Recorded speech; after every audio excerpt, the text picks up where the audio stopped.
عليه وسلم ما هو أهله اللهم ما أصبحنا لي من نعمة أو بأحد من خلفك ومنك وحدك لا شريك لك فلك الحمد والشكر.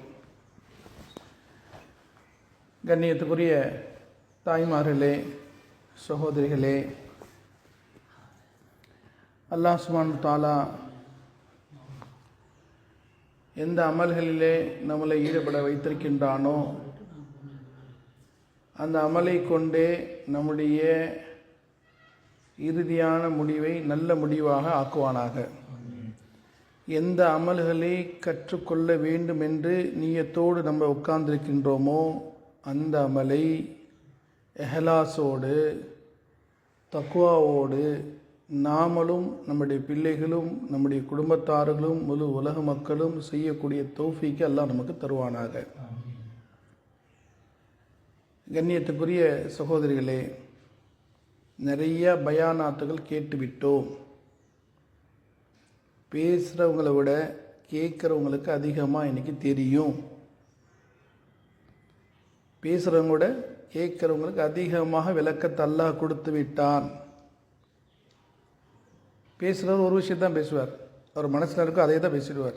கேட்குறவங்க நிறைய உலமாக்களுடைய பேச்சை கேட்டுகிட்டே இருக்கிறாங்க. அப்போ யாருக்கு தெரியும்? கேட்குறவங்க தான் நிறைய தெரியும். இப்போ இந்த நியத்து அனைவரும் உள்ளத்தில் கொண்டு வரணும். நான் இனிமேல் என்னுடைய வாழ்க்கையை 24 மணி நேரத்தையும் அல்லாஹ்க்கும் ரசூலுக்கும் கட்டுப்பட்டு சுன்னத்தான வாழ்க்கையை வாழ்வதற்காக உட்கார்ந்துருக்கிறேன். இனிமேல் எனக்கு அல்லாஹ் கொடுத்த வயசு காலம் சில பேர்த்துக்கு 20 போயிருச்சு, சில பேர்த்துக்கு 40 போயிருச்சு, சில பேர்த்துக்கு 60 போயிருச்சு, சில பேர்த்துக்கு 90 போயிருச்சு. மீதம் இருக்கக்கூடிய காலம் என்னுடைய அல்லாஹ்வுடைய பிரியம் கட்டளை கண்மணி நாயகம் ரசூலுல்லாஹி ஸல்லல்லாஹு அலைஹி வஸல்லம் அவர்கள் காட்டிய வழிமுறையில் தான் நான் செலவு செய்வேன் என்பதாக எல்லாரும் முடிவு செய்யணும். இன்ஷா அல்லாஹ் முடிவு செய்யுங்க, நியத் வைங்க. இன்ஷா அல்லாஹ் நம்ம தினசரி ஒரு வாழ்க்கையை வாழ்கிறோம், தினசரி ஒரு வாழ்க்கையை வாழ்ந்துட்டுருக்கோம். உதாரணமாக நேற்றைய வாழ்க்கை, இன்றைக்கி செவ்வாய்க்கிழமை, நேற்று திங்கட்கிழமை ஒரு வாழ்க்கை வாழ்ந்தோம். காலையில் 6 மணிக்கு எந்திரிச்சோம், இரவு 12 மணிக்கு தூங்கினோம். ஒரு லைஃப் ஸ்டைல் வாழ்ந்தோம். இந்த வாழ்க்கை என்னுடைய குர்ஆன் ஹதீஸுக்கு ஒத்து போச்சா என்பதாக பார்க்க வேண்டும். உதாரணமாக ஹஜ்ரத் உமர் ரலியல்லாஹு தஆலா அன்ஹு, ஹஜ்ரத் உமர் ரலியல்லாஹு தஆலா அன்ஹு இவங்க அந்தஸ்து எந்த அளவுக்கு அந்தஸ்துன்னு சொன்னால், ஷைத்தான் இவர்களை பார்த்து பயந்து ஓடுவான். இவருடைய அந்தஸ்து என்னன்னு சொன்னால், கண்மணி நாயகம் ரசூலுல்லாஹி ஸல்லல்லாஹு அலைஹி வஸல்லம் சொன்னாங்க, எனக்கு பின்னாடி அல்லாஹ்வின் மீது ஆணையாக எந்த இறை தூதரும் வர முடியாது, வர மாட்டார்கள். ஒரு கால் வந்தால் யார் வருவா? யாரா இருக்க முடியும்? யாருக்கு வாய்ப்பு இருக்கு அப்படின்னு சொன்னா அது யாருக்கு? உமர் ரலியல்லாஹு அவங்க வருவாங்க அப்படின்னு சொன்னாங்க. அந்த வாய்ப்பு அவங்களுக்கு தான் சொன்னாங்க. அந்த அளவுக்கு கண்ணியம் பொருந்தீங்க ஹஜ்ரத் உமர் ரலியல்லாஹு அன்ஹு. அவருடைய இரவு நேரத்தில் இப்படி அமல் இருக்கு. இதெல்லாம் அமல்கள் பாருங்க. கண்ணியத்துக்குரிய சகோதரிகளே, கவனமாக கேளுங்க. அல்ஹம்துலில்லாஹ், அல்லாஹ் எதை மக்களுக்கு சொல்ல வேண்டும் என்றானோ அதைத்தான் பேசக்கூடிய நாவுல அல்லாஹ் வெளியாக்குறான். உமர்ல என்ன செய்வாங்களாம்? கண்ணாடிக்கு முன்னாடி நிற்பாங்களாம். இரவு நேரம் தூங்குறதுக்கு முன்னாடி நின்று கேட்பாங்களாம், உமரே நீ என்ன செஞ்சேன்னு கேட்பாங்களாம். எல்லாத்தையும் படிப்பாங்க. காலைல 6 மணிக்கு எந்திரிச்சு இதை பண்ண, 7 மணிக்கு இதை பண்ண, 8 மணிக்கு பண்ண, தன்னைத்தானே சுய பரிசோதனை சுய விசாரணை செய்வார்கள். ஏதாவது ஷரியத்துக்கு மாற்றமா செஞ்சிருக்கீங்களா அப்படின்னு தன்னை சுய பரிசோதனை செய்வார்கள். உதாரணம், யாராவது திட்டாங்கன்னா போய் கேட்பாங்க, நான் உங்களை திட்டேன் மன்னிச்சிருங்கம்பாங்க. யாரை ஏசிட்டோன்னு சொன்னா அவங்கள போய் மன்னிப்பு கேட்பாங்களாம். அதே போல என்னுடைய வாழ்க்கை இருக்கே, நான் தினசரி வாழ்ந்துகிட்டு இருக்க வாழ்க்கையை முற்றுப்புள்ளி வைக்க வேண்டும். அதற்காக தான் இந்த மஜ்மா, அதற்காக தான் இப்போது பேச உட்கார்ந்துருக்கோம். நிறைய பயான் கேட்டோம். தான் நான் முன்னாடியே சொன்னேன், நிறைய பயானாக கேட்டு பிடிச்சிட்டோம். என்னுடைய வாழ்க்கையில் இப்போ என்ன முன்னேற்றம் வந்திருக்கு. ஒரு குழந்தை ஸ்கூலுக்கு போகுது, 10ஆம் வகுப்பு படிக்குது. மாஷா அல்லா. ஒருத்தர் கேட்டார், எந்த வகுப்பு படிக்கிற? 10ஆம் வகுப்பு. அடுத்த வருஷம் கேட்டார் 10ஆம் வகுப்பு. அடுத்த வருஷம் கேட்டார் 10ஆம் வகுப்பு. அடுத்த வருஷம் கேட்டார் 10ஆம் வகுப்பு. என்னங்க, அவர் எப்பயுமே ஒரே 10ஆவது தான் படிப்பேன் அப்படி சொன்னால் ஒத்துக்கோமா? அதே போல தான் நான் மாஷா அல்லா என்னுடைய வாழ்க்கையில ஒரு மாற்றத்திற்காக மஜ்மா தான் இந்த மஜ்மா. தினசரி மாஷா அல்லா என்னுடைய முன்னேற்றத்தில் என்ன வந்திருக்கு அப்படி அது தெரிஞ்சிருக்கா இந்த மஜ்மா. பாருங்க மாஷா அல்லா, நான் இந்த மாதிரி விஷயங்கள்லாம் தெரியாத முன்னாடி இருந்தேன். இப்போ அல்ஹம்துலில்லாஹ் 5 நேரம் பெர்ஃபெக்டாக தொழுகிறேன். முதல்ல தொழுகையில் முன்ன பின்ன தொழுவேன். இப்போ மாஷா அல்லா 5 நேரம் குஷுகுலுவாக தொழுகிறேன். நாங்கள் கேட்டோம் சில மனிதர்கள்ட்ட, நீங்கள் அல்லாஹ்வுடைய பாதையில் போகிறீங்க, பல மதரசாக்களில் பல விஷயங்கள் உலமாக்க கவனிக்கிறீங்க, பயான கேட்குறீங்க, பல நல்ல விஷயங்கள் செய்கிறீங்க, என்ன மாற்றம்னு சொன்னார். மாஷா அல்லா, இப்போது நான் எந்த அந்நிய பெண்களையும் பார்க்குறதே இல்லை. பெரிய மாற்றம் வந்துருச்சு. அந்த நபர்கிட்ட கேட்டோம், வேறு எப்படி செய்கிறீங்க? எங்கள் வீட்டில் நான் சாப்பிடுவேன், சுப்ரா இல்லாமல் சாப்பிடுவேன், சுப்ராவோடு தான் சாப்பிட்றேன். இன்னும் என்ன மாற்றம் வந்துச்சு சொன்னார். நான் ரோடுகளில் எங்கிட்ட வேலை நடப்பேன், வலது பக்கம் நடக்கிற சுண்ணத்துன்னு வந்துச்சு, நான் வலது பக்கம் நடக்கிறேன்.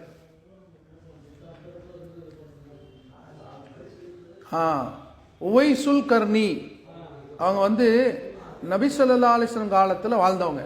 உவைசுல் துல்கர்னி அப்படின்னு சொல்லுவாங்க. அவரு நபியுடைய காலத்தில் வாழ்ந்தாங்க. ஆனால் நபி ஸல்லல்லாஹு அலைஹி வஸல்லம் பார்க்கல. நபியை பார்த்தா சஹாபாக்கள்லாம் பார்த்துட்டாங்க. ஆனால் நபி காலத்தில் வாழ்ந்த ஒரு மனிதர் உவைஸ், அவர் கண்மணி நாயகம் ரசூலுல்லாஹி ஸல்லல்லாஹு அலைஹி வஸல்லத்துக்கு கடிதம் எழுதுறாங்க. நாயகமே, நான் ரொம்ப தூரத்தில் இருக்கிறேன், உங்களை நான் சந்திக்கணும், ஆனால் என்னுடைய குடும்ப சூழ்நிலை என்னன்னு தெரியுமா அப்படின்னு சொல்லிட்டு எழுதுறாங்க. என்னுடைய குடும்ப சூழ்நிலை என்னன்னு சொன்னால், எனக்கு வயது முதிர்ந்த ஒரு தாய் இருக்கிறாங்க. என்னுடைய தாய்க்கு பணிவிடை செய்யணும், என்னை விட்டு ஆள் கிடையாது. இப்போ நான் உங்களை பார்க்க வரட்டுமா, என்னுடைய தாயுடைய பணிவிடையில் இருக்கட்டுமான்னு கடிதம் எழுதுறாங்க. கண்மணி நாயகம் ரசூலுல்லாஹி ஸல்லல்லாஹு அலைஹி வஸல்லம் பதில் கடிதம் எழுதுறாங்க. என்ன நீங்கள் பார்க்க வர வேண்டியது இல்லை, நீங்கள் என்ன பார்க்க வர வேண்டியது இல்லை, நீங்கள் உங்கள் தாயை பராமரிப்புங்க, உங்கள் தாயை நீங்கள் ஹிதுமத் செய்யுங்க அப்படின்னு சொல்கிறாங்க. அது நபி ஸல்லல்லாஹு அலைஹி வஸல்லம் அவங்க ஹயாத்தா இருக்கும் போதே உமர் ரலியல்லாஹு சொல்லிட்டாங்க, உவைசுல் கர்னி வருவார், இங்கே ரவுலா ஷரீஃப்க்கு வருவார், காபாக்கு வருவார், ஹஜ்ஜுக்கு வருவார், உம்ராக்கு வருவார். அப்போ வரும்போது உமரே நீ அவரை சந்திச்சா அவருக்கு என்னுடைய சலாத்தை நீங்கள் சொல்லணும், அவர்கிட்ட உங்களுக்காக நீங்கள் துவா செய்ய சொல்லணும். யாருக்காக சொல்லணும்? உங்களுக்காக நீங்கள் துவா வாங்கிக்கங்க அப்படின்னு நபி ஸல்லல்லாஹு அலைஹி வஸல்லம் பஷார சொல்லிட்டாங்க. இது எதனால் உங்களுக்கு கிடைச்சிச்சு அப்படின்னு சொன்னால், அவர்கள் நபியை பார்க்கவில்லை, ஆனால் நபியுடைய சுன்னத்தை எந்த அளவுக்கு முஹப்பத், எந்த அளவு அன்பு இருக்குன்னு சொன்னால், அவருடைய ஒவ்வொரு அசைவும் நபியுடைய சுன்னத்தாக தான் இருந்துச்சு.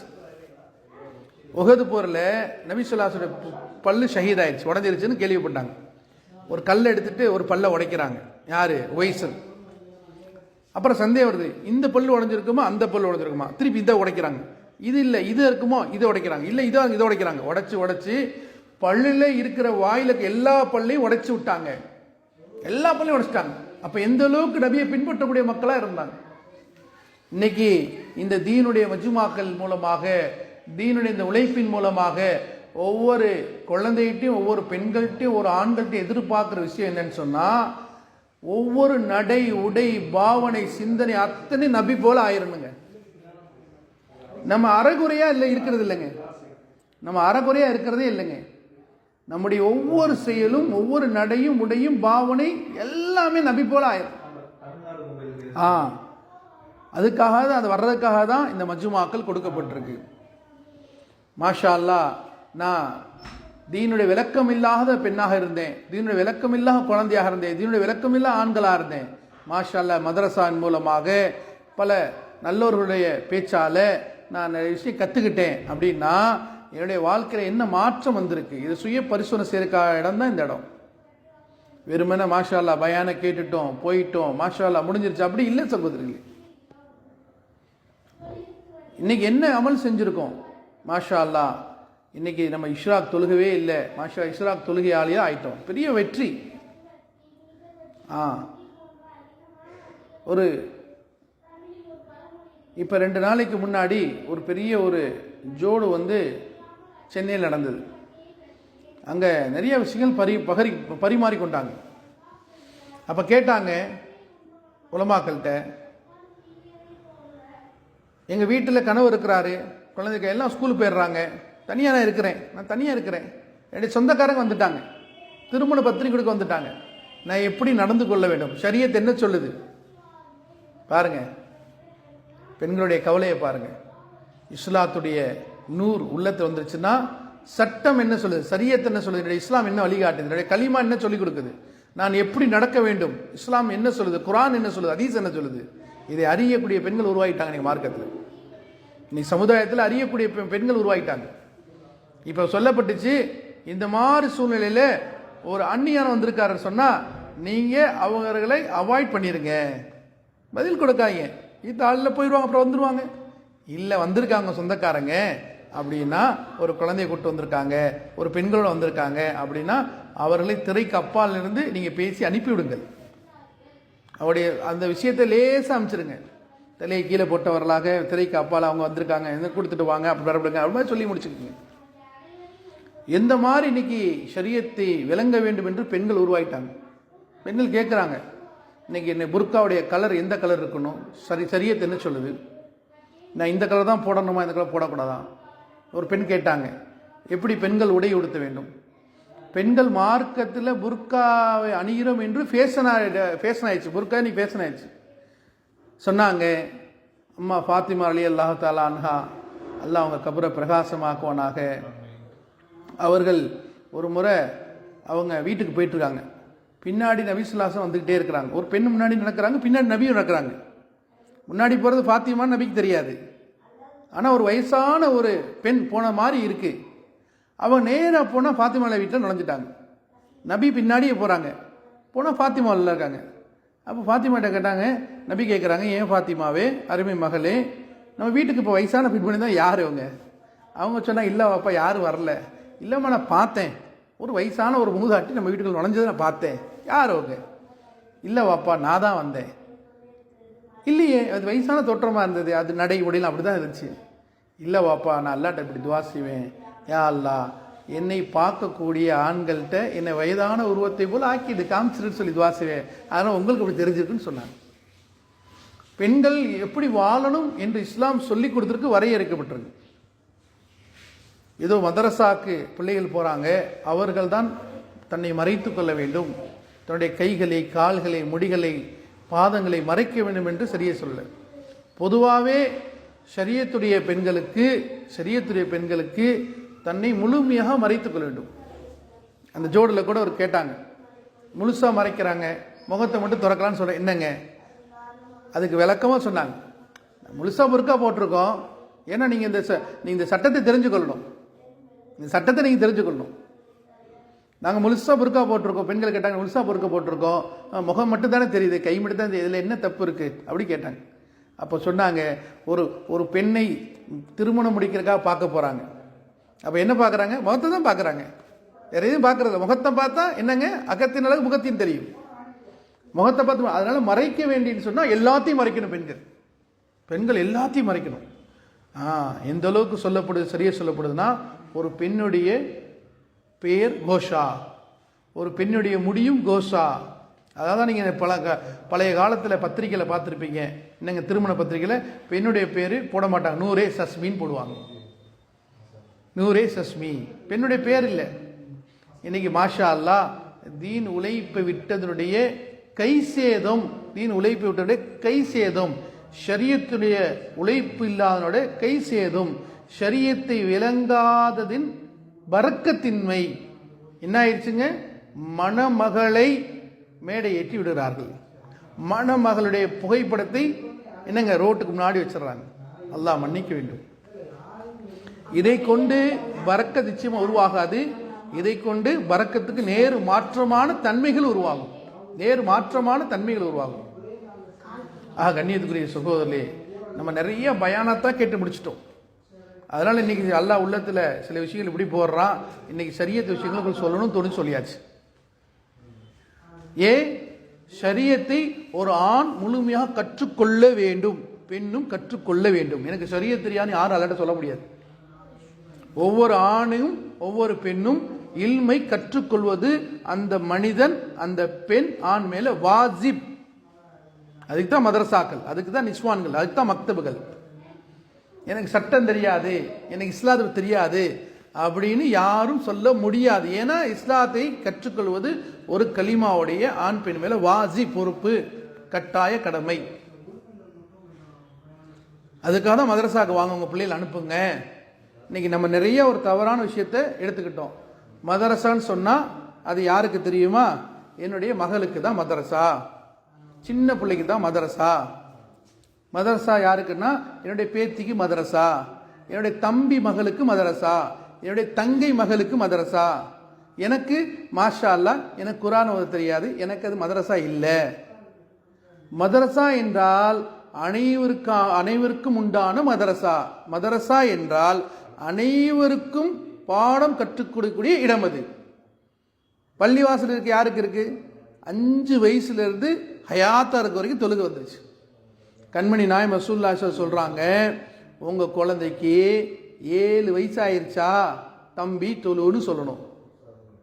மகனுக்கு மட்டும் இல்ல, மகளுக்கும் அதான் சட்டம். 10 வயசாச்சா தொழுகலையா சரியாக அடிக்க வேண்டும். என்னங்க அடிக்கணும்? ஒவ்வொரு வீட்டிலையும் ஒரு சாட்டை வைப்பது சுன்னத்து. லுக்மான் அலைஹிஸ்ஸலாம், லுக்மான் நபி சொல்றாங்க, ஒரு வயலுக்கு தண்ணீர் பாய்ச்சுவது எவ்வளவு முக்கியமோ அதே போல பெற்றோருடைய கண்டிப்பு ஒரு குழந்தைக்கு முக்கியம். ஒவ்வொரு வீட்லயும் ஒரு சாட்டை தொங்கணுமா? எங்க வீட்டில் பெரிய சாட்டை தொங்குது, அதாவது நான் உங்கள்கிட்ட உட்காந்து பேசிட்டு இருக்கேன். ஒவ்வொரு வீட்லையும் சாட்டை இருக்கணும். அது அடிக்கிறக்கா இல்ல, சில குழந்தைகள் பயத்தால தான் கட்டுப்படுவாங்க. அதனால இன்னைக்கு பெரிய சாட்டை வாங்கி வச்சிருவோம் அப்படின்னு சொல்லாங்க, சாட்டை நமக்கு திரும்பி வந்துடும். அதனால இன்னைக்கு என்னங்க செய்யறது? அதெல்லாம் போகிறது இல்லை. அது போகணும். என்னங்க செய்யணும்? பிள்ளைகளை தாலீம் அல்காக்களை கொண்டு நேரு வழிப்படுத்த முடியும். குறைஞ்சது வீடுகளில் தினசரி அல்லாஹ்வுடைய கிருபை கொண்டு நம்ம வீடுகளில் என்ன செய்யணும்? குறைஞ்சது 1/2 மணி ஹதீஸ் கித்தாப் படிக்கணும். குறைஞ்சது 1/2 மணி ஹதீஸ் கித்தாப் படிக்கணும். மாஷா அல்லாஹ். ஹதீஸ் கித்தாபை படிக்கணும்னா ஈமான என்னன்னு சொல்லித்தர வேண்டும் சகோதரர்களே. உங்க குழந்தைகளை கூப்பிட்டு மாஷா அல்லாஹ் இன்னைக்கு இந்த கேள்வியை போய் தயவுசெய்து எல்லா பெண்களும் உங்க குழந்தைய கேளுங்க. நான் ஒரு கேள்வி சொல்றேன், இந்த கேள்வி பைத்தியமோ இல்லை தெரியல, நான் எல்லா இடத்துக்கும் போன அந்த கேள்வி சொல்லிடுறது. ஏன்னா கலிமாவுடைய அஸ்திவாரமே இந்த கேள்வி தான். கலிமாவுடைய அஸ்திவாரமே இதுதான். அதனால கண்ணியத்துக்குரிய சகோதரர்களே, இந்த கேள்வி போய் வீட்டில் எல்லா பெண்கள்கிட்ட கேளுங்க. குறிப்பாக உங்க கணவர்கிட்ட கேளுங்க. கணவர்கிட்டையும் கேளுங்க, மகன்கிட்ட கேளுங்க, மகக்கிட்ட கேளுங்க, பேரன் பேத்தி எல்லாத்துட்டும் கேளுங்க. ஈமாவுடைய பரல் எத்தனைப்பான்னு கேளுங்க. மாஷா அல்லாஹ் அந்த குழந்தை சொல்லிருச்சுன்னா நீங்க சந்தோஷப்படுங்க.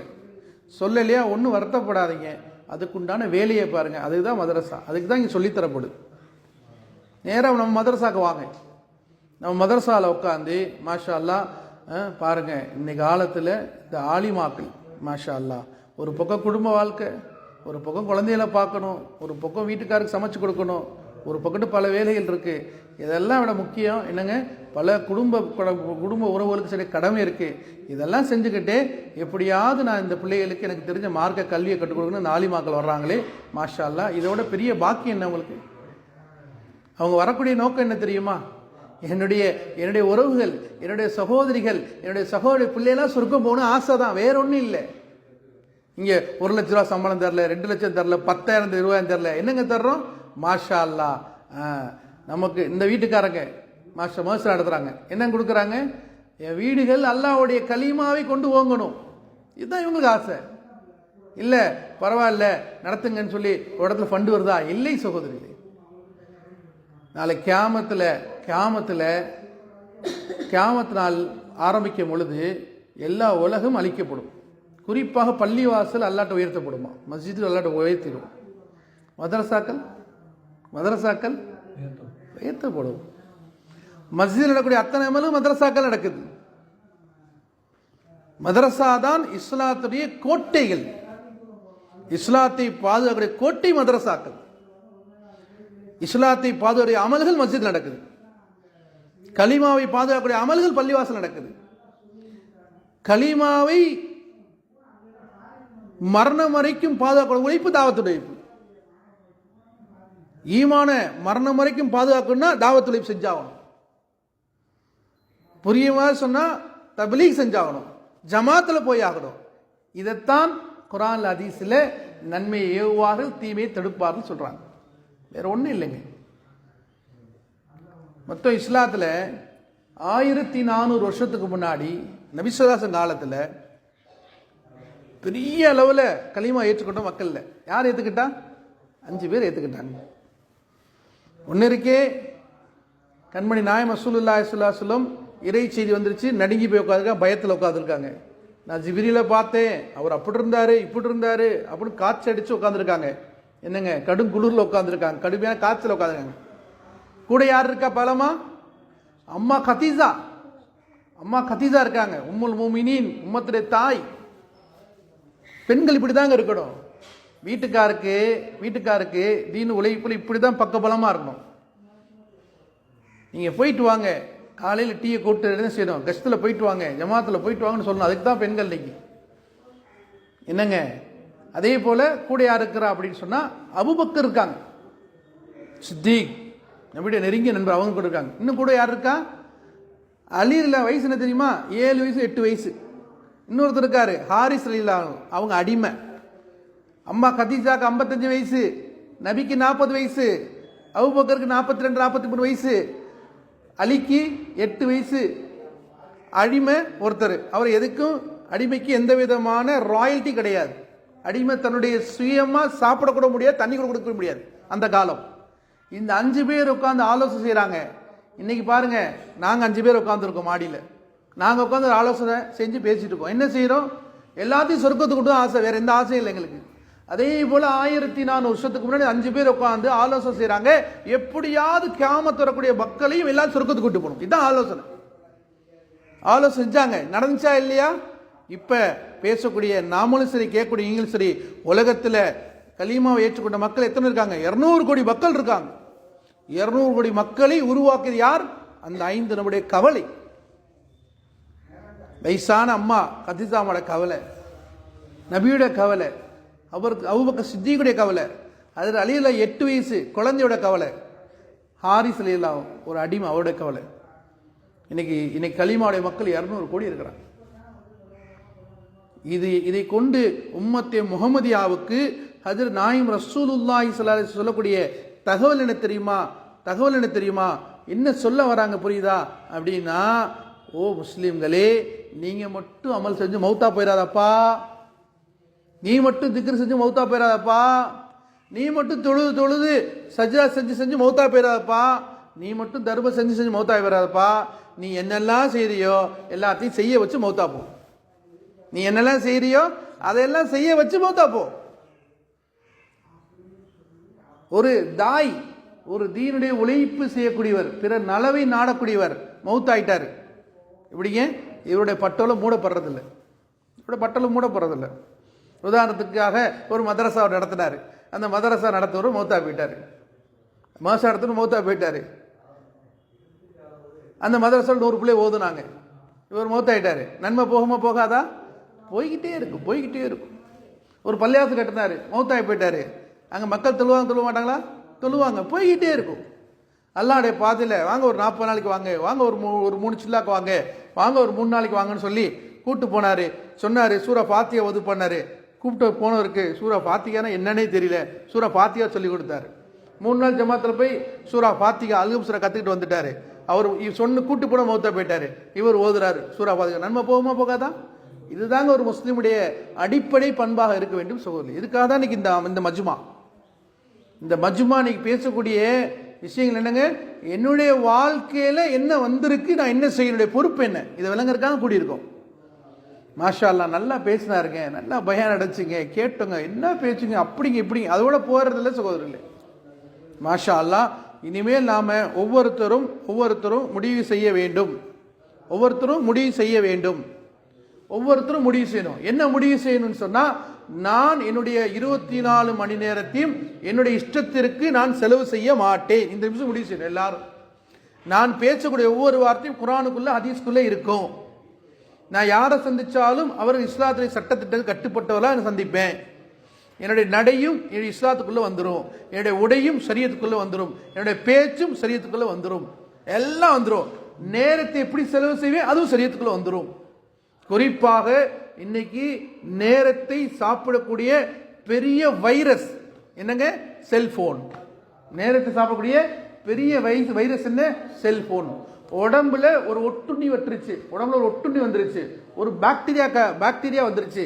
எப்படி நம்ம உடலை அரிச்சு உடல் பாகங்களை தின்று விடுகிறதோ, அதே போல நேரத்தை தின்று விடக்கூடிய பெரிய இப்லீஸ், பெரிய ஷைத்தான், அவனுக்கு பேர் தான் செல்போன் தான். அவனுக்கு பேர் செல்போன், அதுக்கு பேர் செல்போன். இன்னைக்கு மாஷா அல்லாஹ், இன்னைக்கு செல்போனை கொடுத்துட்டோன்னு சொன்னா அல்லாஹ் மன்னிக்கணும், நேரம் எப்படி போச்சுன்னே தெரிய மாட்டேங்குது. மாஷா அல்லாஹ், எந்த குழந்தையும் எந்திரிச்சோடனே செல்போன் எல்லாம் பார்க்காம எந்த குழந்தையும் இல்லைங்க, உண்மையிலே இல்லைங்க. என் குழந்தை எந்த செல்போனை பார்க்கலன்னு சந்தோஷப்படுங்க, அதான் வலிமார். இந்த குழந்தை வலிமார். அதுதான் என்னங்க? ஹசேன் ஹுசேன் இல்லை, அவங்க ஹசேன் ஹுசேன் அறிவு செய்கிறாங்க. எங்கள் உம்மா வஃபாத் ஆயிட்டாங்க, ஃபாத்திமா அலி வஃபாத் ஆயிட்டாங்க. நபி ஸல்லல்லாஹு அலைஹி வஸல்லம் வஃபாத் ஆகி ஏறக்குறைய 40 நாள் தான் இருந்துச்சு. ஃபாத்திமா அலிலாம் கனவு காங்குறாங்க. அது அலிட்ட சொல்கிறாங்க, கணவரே, எங்கள் வாப்பாவை நான் கனவுல பார்த்தேன். எங்கள் வாப்பா சொன்னாங்க, அருமை மகளே, நீ நோன்பு வச்சிருக்க, நோன்பு திறக்கிட்ட வந்துருவோமான்னு சொன்னாங்க. இதை கனவை சொன்னாங்க. சொன்ன உடனே அலிலா புரிஞ்சு போச்சு, என்னுடைய மனைவி வஃபாத்தாக போகிறாங்கன்னு புரிஞ்சு போச்சு. இந்த நிலையில் வஃபாத் ஆகிட்டாங்க. ஹசேன் ஹுசைன் சின்ன குழந்தைங்க, 2 பேர் சின்ன குழந்தைங்க என்னங்க விளையாண்டுட்டு இருக்காங்க. அந்த குழந்தைகள் அறிவிப்பு செய்கிறாங்க பிற்காலத்தில். அப்பயே அறிவிப்பு செய்கிறாங்க, எங்கள் உம்மாவுடைய தலைமுடியை நாங்கள் பார்த்ததே இல்லை, எங்களோட உம்மாவுடைய தலைமுடியை நாங்கள் பார்த்ததே இல்லை. வஃபாத்துக்கு பின்னாடி தான் எங்கள் அம்மாவுடைய தலைமொழியை நாங்கள் பார்த்தோம் என்பதாக சொல்கிறோம். நம்மளை போல பெரிய மாடி வீடில் வாழலை, நம்மளை போல பெரிய 5 ரூம் 2 BHK 5 BHKல வாழவே இல்லை. அவர்கள் வாழ்ந்தது 6 அடி உயரம் 6 அடி நீளம், இதுதான் அவங்களுடைய வீடாக இருந்தது. அங்கே டாய்லெட்டு கிடையாது, ஏசி ரூம் கிடையாது, பாத்ரூம் கிடையாது, ஒரு சின்ன ஒரு இடம் தான். இன்னைக்கு உம்ராக்கு போகிறவங்க, ஹஜ்ஜுக்கு போகிறவங்க பார்க்க முடியும் அவங்க வீடு அளவு என்ன, சைஸ் என்னன்னு. ஆனால் பெற்ற மகனிடத்திலே தன்னுடைய முடியை கூட காண்பிக்காமல் வாழ்ந்துக்காங்கன்னு சொன்னால் அவருடைய சரியத்தை பின்பற்றல் எந்த அளவுக்கு இருக்கும் சகோதரர். அதுக்காக தான் இன்னைக்கு சொல்லப்படுது, எந்த அளவுக்கு இன்னைக்கு தீனை விளங்க வேண்டுமோ அந்த அளவுக்கு தீனை விளங்கணும். அதற்காக தான் மதரசாக்கு குழந்தை அனுப்புங்க. பாருங்க, மதரசால குழந்தைகளுக்கு வயசுங்கிறது வரம்பு கிடையாது. எனக்கு 50 வயசு ஆயிடுச்சு, தயவுசெய்து நீங்கள் மதரசாக்கு வரலாம், நம்ம குறிப்பாக நம்ம மாதத்துக்கு நீங்கள் வரலாம். இப்போ நான் சமீபத்துக்கு ஒரு இடத்துக்கு போயிருந்தேன், ஒரு ஊருக்கு போயிருந்தேன். அங்கே பள்ளிவாசலில் ஒரு ஹஜரத் உட்காந்து சரியாக ஒரு 3 மணி மதிய நேரம் இருக்குது, எல்லாரும் சாப்பிட்டு தூங்கி ஓய்வு எடுக்கிற நேரம். ஒரு வயசான ஒரு நன்னா, அவருக்கு ஏறக்குறைய 80 வயசுக்கு மேலே இருக்கும், 80 வயசுக்கு மேலே இருக்கும். ஹஜரத் உட்காந்து பாடம் படிச்சுட்டு இருக்காரு. நான் கேட்டேன், நீங்கள் என்ன பேசிகிட்டு இருந்தீங்களா, என்ன பண்ண கேட்டேன். இல்லை இவர் குர்ஆன் ஓத தெரியாது, எங்கிட்ட கற்றுக்கிட்டு இருக்காரு. வயசுன்னு கேட்டேன். 82 வயசுன்னு சொன்னார். நடக்க முடியல. எப்போங்க கற்றுக்கிட்டீங்க? இப்போ தான் எனக்கு ஆசை வந்துச்சு, நான் கற்றுக்கிட்டு இருக்கேன். கட்டி பிடிச்சி முசாஃபி துவா செஞ்சு வந்துட்டோம். என்னங்க, குர்ஆனுக்கு வயது என்பது கிடையாது. வெறுமனே நம்ம மதரசால இப்போ நடக்கூடிய மதரசால குர்ஆனை மட்டும் பழி கொடுத்து அனுப்புறதில்லை. ஈமான்னா என்ன, ஹதீஸ்னா என்ன, சுன்னத்னா என்ன, ஃபர்லுனா என்ன, ஏறக்குறைய மார்க்க சட்டத்திட்டங்களும் படித்து கொடுக்கப்படுது. அதே போல் கிராத் எப்படி ஓதணும் படித்து கொடுக்கப்படுது. மாஷா அல்லாஹ். அதே போல் சகோதரிகளே, நம்ம மதரசாக்களில் எல்லா வயசு பெண்களும் வரலாம். நீங்கள் வாங்க, உங்களுக்கு சொல்லித்தரோம். வெட்கப்படாதீர்கள். தைத்தான செய்வான், இன்னமும் 50 வயசு ஆச்சு, நீ எவ்வளோ பெரிய ஆளுன்னு ஊரெல்லாம் நம்பியிருக்காங்க, நீ போய் குர்ஆன் மதரசாக்கு போனா உன்னைக்குலாம் கட்டி காத்த மரியாதை மதிப்பு என்ன ஆகுறது அப்படின்னு ஷைத்தான் என்ன செய்வான், உள்ளத்தில் வஸ்வாசம் போடுவான். இன்னும் ஷைத்தான் கெட்டிக்காரன் என்ன செய்வான், நீ எவ்வளோ பெரிய உங்கள் வீட்டுக்கார் யார், பள்ளிவாசல் முத்துவலியே உங்கள் வீட்டுக்கார் தான், பள்ளிவாசலுடைய பல பொறுப்பும் வீட்டுக்காரு, உனக்கு தெரியாதுன்னு சொன்னால் உங்கள் வீட்டுக்காருக்கு அசிங்கம் இல்லையா அப்படின்னு சொல்லுவான். இதெல்லாம் போட்டு சொல்லி என்ன செய்வான், குரானை விட்டு பிரித்து விடுவான் சகோதரிகளே. அதனால் ஒரு அல்லாஹ்வுடைய பாதையில் கொஞ்சம் காலத்துக்கு முன்னாடி ஜமாத்தில் போனாங்க. அந்த பெண்ணுக்கு கேட்டாங்க, அங்கே குரான் ஹல்கா நடக்கும், தஜ்வீத் ஹல்கா நடக்கும், கேட்டாங்க. எல்லாரும் குரான் ஓதுனாங்க. அப்போ அந்த அம்மாவுக்கு குரான் ஓத தெரியல. என்னங்க ஸலவாத் ஓதுனாங்க, குரான் ஓத தெரியுமா கேட்டாங்க. இல்லை தெரியாது. ஏங்க எனக்கு ரொம்ப காலம் இப்படி தான் ஓதிட்டு இருக்கேன். என்ன குரானில் என்ன தொழுகையில் ஓதுவீங்க? நான் ஸலவாத்தாக ஓதி தொழுதுக்குவேன். இப்போ தொழுகை கூடுமா கூடாதா? எல்லாம் தெரியாமல் செஞ்சுட்டா அல்லாஹ் எல்லாத்தையும் மன்னிக்க விடுவேன். முன்பின்னாச்சு அல்லாஹ் எல்லாத்தையும் மன்னிக்கிறான். பாருங்க, அல்லாஹ் தனக்கு செய்ய வேண்டிய கடமைகளில் முன்பின்னா கண்டிப்பாக மன்னிச்சிருவான். அல்லாஹ் ரஹ்மான், அல்லாஹ் ரஹீம். அல்லாஹ் யாருங்க? ரஹீம். அல்லாஹ் கருணையாளன், பெரிய மகா கிருபையாளன். ஒரு மனுஷன் பெரிய பாவம் பண்ணியிருக்கான், கடல் நுரையளவு பண்ணியிருக்கான். ஆனால் அந்த மனுஷனை கண்ணில் இருந்து ஒரு சொட்டு தண்ணி அல்லாஹ் என்ன மன்னிச்சிரு ரப்பே அப்படின்னு சொல்லிட்டானா அந்த பாவங்கள் எல்லாம் சல்லடையாக தெளிச்சு விடுறான். ஆனால் அடியானை துன்படுத்திட்டான், ஒரு மனசை உடைச்சிட்டான், பக்கத்து வீட்டுக்காரங்கள்ட்ட தப்பாக பேசிட்டான், என்னங்க வயசு மூத்தவங்கள உன்னை பற்றி தெரியாதுன்னு அசிங்கமாக பேசிட்டாங்க, அவமானப்படுத்திட்டாங்க, என்னங்க பக்கத்து வீட்டுக்கார கையாலேயோ நாவினாலேயோ சொல்லாலேயோ ஏதோ ஒன்று திட்டாங்க, அவர்கள் மன்னிக்காதவரை வல்ல உங்களை மன்னிக்க மாட்டான். ஒரு கியாமத்து நாளில் அபாக்கியசாலி யார் கேட்குது நபிட்ட, அபாக்கியசாலி யார் அப்படின்னு கேட்கும்போது சொன்னாங்க, நபி சொன்னாங்க, நிறைய நன்மை கொண்டு வருவார். கொஞ்சம் நன்மை இல்லை, நிறைய கொண்டு வருவான். மனுஷன் மழை போல கொண்டு வருவான்.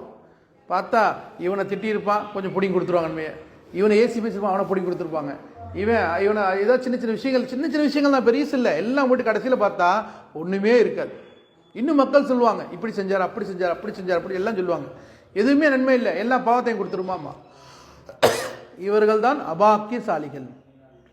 கண்ணியத்துக்குரிய சகோதரி தாய்மார்களே, மாஷா அல்லாஹ் நம்மளை அல்லாஹ் மன்னிக்கின்றான். அல்லாஹ் மன்னிக்கக்கூடிய மன்னித்து விட்டான், எல்லாத்தையும் எல்லாம் மன்னிச்சிடறான். அல்லாஹ்ட்ட மன்னிப்பு கேட்கக்கூடிய சரியான நேரம் எது சொன்னா தஹஜ்ஜுடைய நேரம். அல்லாஹ்ட்ட மன்னிப்பு கேட்கற சரியான நேரம் என்னங்க? தஹஜ்ஜுடைய நேரம். தஹஜ்ஜுல அல்லாஹ்ட்ட மன்னிப்பு கேட்கணும். சஹாபாக்கள் இருந்தாங்க. ஒரு சஹாபிக்கு நிக்கா ஆச்சு. என்னங்க மன்னிட்டு கேட்குறாரு, என்னுடைய மனைவியே 2 ரக்காயத்து தொழுவருக்கு எனக்கு அனுமதி கொடுக்குறியா? நிக்கா ஆயிடுச்சு. என்னங்க நிக்கா ஆன பின்னாடி இரவுல மனைவிட்டு 2 ரக்காய் அனுமதி கொடுங்க, மனைவி அனுமதி தொழுங்க அப்படின்னாங்க. காலையில் விடிஞ்சு போச்சு. 2 ரக்காயத்தை முடிச்சிட்டாங்க. நம்முடைய தொழுகை எப்படி? 4 ரக்காயத்தையும் 4 வினாடியில் தொழுவோம். நம்ம 4 ரக்காயத்தையும் 4 வினாடியில் தொழுவோம். அவர் 2 ரக்காயத்தை 24 மணி நேரம் தொழக்கூடிய மக்களாக இருந்தாங்க. அவ்வளோ குரான் ஹதீஸை ஓதுனாங்க. குரான் இன்னைக்கு உம்மத்தை முகமதியாக்களுக்கும் குரானுக்குள்ள தொடர்பு பெரிய ஒரு கேப் ஆகிப்போச்சு. குரானுடைய தொடர்பு இந்த உம்மத்தை இல்லை. என்னைக்கு இந்த உம்மத்து குரானுடைய சேருதோ, என்னைக்கு இந்த உம்மத் சுன்னத்தோட இணையுதோ, என்னைக்கு இந்த உம்மத் தாவத்தோட இணையுதோ, என்னைக்கு இந்த சமுதாயம் அர்ப்பணிப்போட அடுத்த ஒரு நலனை கருதி இக்ராமில் இணைவார்களோ, இன்ஃபுராதி அமலை இணைவார்களோ, இஜ்திமாய் அமல்கள் இணைவார்களோ, வீடுகளில் ஹதீஸின் மூலமாக குடும்பத்தில் இணைவார்களோ, அப்பொழுதுதான் இவர்களுக்கு பாதுகாப்பு நிச்சயமாக ரப்பின் புறத்திலிருந்து உண்டு. கபூரில் பாதுகாப்பு வேண்டுமா? ஈமானுடைய பாதுகாப்பு வேண்டுமா? ஈமான் உங்கள்கிட்ட பாதுகாக்கணுமா? தாவத்துள்ளே போயிருங்க. அமல்களை பாதுகாக்க வேண்டுமா? மக்களை அமலுக்கு அழைப்பு கொடுக்கக்கூடிய இருங்க. எல்லாத்தையும் சொல்லுங்க, தொழுங்கன்னு சொல்லிட்டு நீங்க தொழுதுருவீங்க. உதாரணமா பெண்கள் இருக்கிறாங்க, வீட்டில் பேரப்பிள்ளை இருப்பாங்க, மகள் இருப்பாங்க. தொழுமா வாங்க சொன்னோடனே தொழுதணும், சொல்லுங்க, நீங்க தொழுதுருவீங்க. பெண்கள்கிட்ட சொல்லுங்க, குழந்தை சொல்லுங்க, குரான் எடுத்துட்டியா? மகரிப் வந்துச்சா? எடுத்து வாக்கியா ஓது. லொகர் வந்துச்சா? சூரா துக்கார ஓது. இஷா வந்துச்சா? என்னங்க தபாரக் எழுது அப்படின்னு நீங்க சொன்னா நீங்க உட்காந்துருவீங்க. நாங்கள் சில வீடுகளை பார்க்குறோம், சில வீடுகளை கேட்குறோம். மாஷா அல்லாஹ் எங்கள் வீடுகளில் காலையில் 4:30 மணிக்கு எந்திரிச்சிருவாங்க. சொல்கிறாங்க, எங்கள் வீட்டில் காலையில் 4:30க்கெலாம் எந்திரிச்சிருவோம். ஒரு நாளைக்கு கணவன் சாயா போடுவார், ஒரு நாளைக்கு மனைவி சாயா போடுவார், ஒரு நாளைக்கு மகன் 7-8 வயசு அந்த குழந்தை சாயா போடுவோம், ஒரு நாளைக்கு மகன் 8 வயசு அவர் சாயா போடுறாரு. நல்ல பாக்கியமான குடும்பம் இல்லை? எல்லா வீட்லேயும் கணவர்கள் சாயா போட்டு கொடுத்தா நல்லா இருக்கும்ல? மாஷா அல்லாஹ். அதுக்கு என்ன செய்யணும்? மனைவிகள் அந்த மாதிரி கணவர் ஆக்கிட்டாங்க. அன்பை கொடுத்து என்னங்க அன்பை கொடுத்து சந்தோஷம் பேசி ஆக்கிட்டாங்க. மாஷா அல்லாஹ் 4:30 மணிக்கு தஹஜ்ஜுத் எல்லாம் டீ போட்டு குடிச்சு தொழுது முடிச்சுட்டு எல்லாரும் துவா செய்றாங்க. கூட்டம் என்ன துவா செய்றாங்க சொல்லப்படுது. இந்தியாவோட மேப் இங்கே வச்சிருக்காங்க. யா அல்லாஹ் முழு இந்தியாவுக்கு ஹிதாயத் கொடு யா அல்லாஹ். இங்கிட்டு உலக வரைபடம் இருக்கு. யா அல்லாஹ் முழு உலகத்துடைய வரைபடத்தை காமிச்சு யா அல்லாஹ் இது ஸ்பெயின் யா அல்லாஹ், இது இட்டாலி யா அல்லாஹ், இது ரோம் யா அல்லாஹ், இது எகிப்து யா அல்லாஹ், இது லண்டன் யா அல்லாஹ், இது பாரிஸ் யா அல்லாஹ், ஹிதாயத் கொடு யா அல்லாஹ். மக்களுக்கு துவா செய்றாங்க. அவர்கள் பாரிஸுக்கு போகல, அவர் லண்டனுக்கு போகல, அவர் அமெரிக்காவுக்கு போகல. ஆனால் நம்முடைய கவலைகள் எல்லா பெண்களுடைய உள்ளத்திலும் குழந்தை உள்ளத்து ஆயிடுச்சு. அந்த குழந்தைக்கு 10 வயசு கூட ஆகலை, 8 வயசு ஆகலை. மாஷா அல்லாஹ் இப்போ எப்படா பாங்கு சொல்லுவான்னு காத்துக்கிட்டே இருக்கிறாங்க. பாங்கு சொல்லிட்டாங்கன்னு சொன்னால் அந்த கணவர் அந்த மகனை கூப்பிட்டு பள்ளியாசலில் முதல் சபையில் குரானை திறந்து 3/4 ஜுஸ் ஓதிடுறாங்க. இந்த பெண்கள் வீட்டில் மகள் மனைவி 3/4 ஜுஸ் ஓதிடுறாங்க. மாஷா அல்லாஹ். அதுக்கு பிறகு ஒவ்வொரு பள்ளியாசலையும் இன்னைக்கு என்னங்க நாம மட்டும் தொழுதா நல்லா இல்லை, எல்லாத்தையும் தொழுகையில் ஆக்கணும் ஒரு ஃபிக்ர் நடக்குது. அதில் 5 நிமிஷம் உட்காடுறாங்க. அந்த கவலையும் எடுத்துட்டாங்க. இதுதான் அசல் கவலை, இதுதான் நபியுடைய அசல் சிந்தனை. அதையும் எடுத்துக்கிட்டாங்க. மாஷா அல்லாஹ். சின்ன சந்திப்பு வீட்டுக்கு வர்றாங்க. இந்த வீடுகள் பரக்கத்தை கொண்டு நிறைஞ்சு இருக்குமா இருக்காதா? ஆனால் இன்னைக்கு நாம அன்பு வைத்திருக்கின்றோம் என்ற போர்வையில் நாம் நம்முடைய மகள்களை, நாம் நம்முடைய பேரங்களை, நாம் நம் பிள்ளைகளை குளிர்காலங்க கொஞ்சம் தூங்கட்டும் என்பதா கம்பளியை போத்துறமே. இது நிச்சயமாக சித்தியமாக அன்பே இல்லை சகோதரி. இதெல்லாம் நம்மெல்லாம் அந்த குழந்தைக்கு செய்ய பெரிய துரோகம் செய்துகிட்டு இருக்கோம். 5ல் விளையாது, 50ல் விளையாது. ஒரு குழந்தை 50 வயசு தொழுகலை. காரணம் என்ன? அந்த குழந்தை அந்த பெற்றோர்கள் தீனை கொடுக்காது. அல்லாஹ் நம்மளை மன்னிப்பானாக, நம்முடைய முன்பின் அமல்கள் எல்லாம் மன்னிப்பானாக. நாமளும் சஹாபாக்கள் போல அமல் செய்யக்கூடிய நல்ல அமல் செய்யக்கூடிய மக்களை ஆக்குவானாக. கண்டித்து சகோதரிகளே, மாஷா அல்லாஹ் நிறைய பேச்சுகள் பேசிட்டோம், நிறைய பேச்சுகள் நம்ம கேட்டுகிட்டே இருக்கும். ஆனால் இன்னையிலிருந்து நமக்குள்ள வர வேண்டிய விஷயம் என்னன்னு